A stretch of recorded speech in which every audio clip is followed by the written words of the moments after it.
On se retrouve pour la deuxième partie des gestes à adopter en entreprise pour le climat. La première partie est juste là. La deuxième partie, c'est juste après le jingle.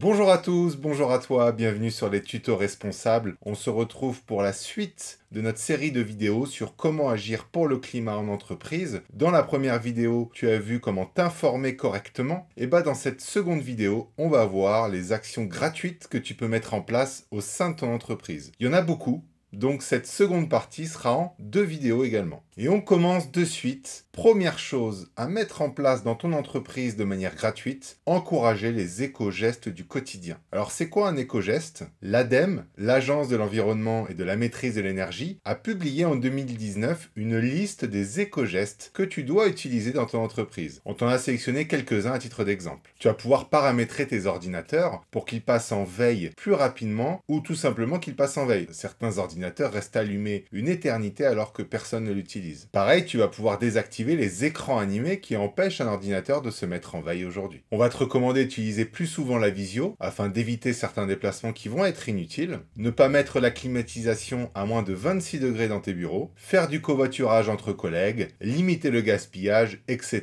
Tu l'as compris, c'est plein de petites choses du quotidien qui vont faire la différence. Grand 2, changer de moteur de recherche. On va oublier Google et on va se concentrer sur 2 sélectionnés. Ecosia, un moteur de recherche qui te permet, lorsque tu as fait entre 45 et 60 recherches, de pouvoir planter un arbre. Une solution très simple pour lutter contre la déforestation aujourd'hui. Pour info, Ecosia, en plus, est une société à mission et 50% de son chiffre d'affaires est utilisé pour replanter les arbres. Depuis 2016, c'est plus de 60 millions d'arbres qui ont été plantés grâce aux recherches sur Internet. Second moteur de recherche, Lilo. Là, il est plus français. On va mettre un peu en avant notre beau pays. Et ce moteur de recherche, un peu à l'instar d'Ecosia, te permet de récolter des gouttes d'eau quand tu fais des recherches. Et ces gouttes d'eau, tu vas pouvoir les utiliser pour des projets associatifs qui sont mis en avant par le moteur de recherche Lilo. Tu vas donc pouvoir aider les associations et leurs projets qui te tiennent à cœur grâce à tes recherches Internet. Troisième action gratuite à mettre en place dans ton entreprise, changer la police d'écriture de tes documents. Alors, évidemment, tu n'imprimes que si tu en as besoin et tu imprimes toujours en recto verso,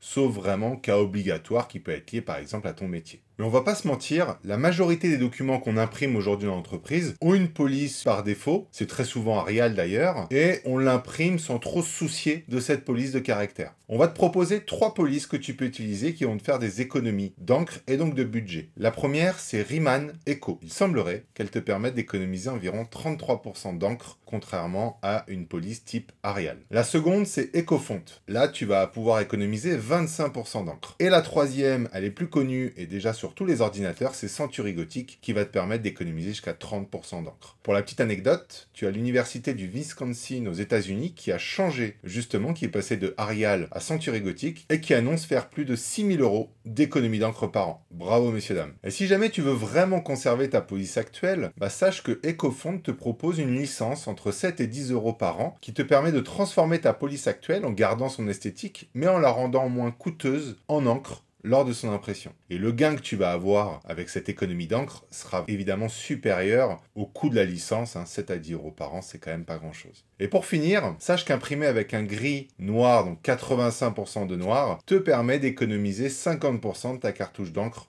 noire. Bravo à toi, tu viens de réaliser de belles économies. Quatrièmement, pour terminer avec cette première vidéo et la partie impression, tu vas recycler les tonnerres et les cartouches d'encre. Alors ça paraît logique de le faire, mais en France, une cartouche sur 3 est recyclée. Il faut savoir que les cartouches qui ne sont pas recyclées sont donc déversées dans la nature avec des produits extrêmement nocifs et polluants comme de l'encre et des métaux lourds. C'est d'autant plus dommage quand on sait que Konibi, un service totalement gratuit, te permet justement de pouvoir recycler tes tonnerres et tes cartouches d'encre. Pour info, Konibi a été créé par les grandes marques de l'industrie de l'impression comme Xerox, Canon ou Konica Minolta. Dans le prochain épisode, on verra donc la fin des actions gratuites que tu peux mettre en place dans ton entreprise et puis suivra d'autres vidéos avec des actions qui sont pour le coup, elles, payantes. On espère que cette vidéo t'a plu, que tu vas partager ces bonnes pratiques et que tu vas pouvoir liker et partager cette vidéo au maximum. D'ici là, on te souhaite une bonne journée et prends soin de ta planète.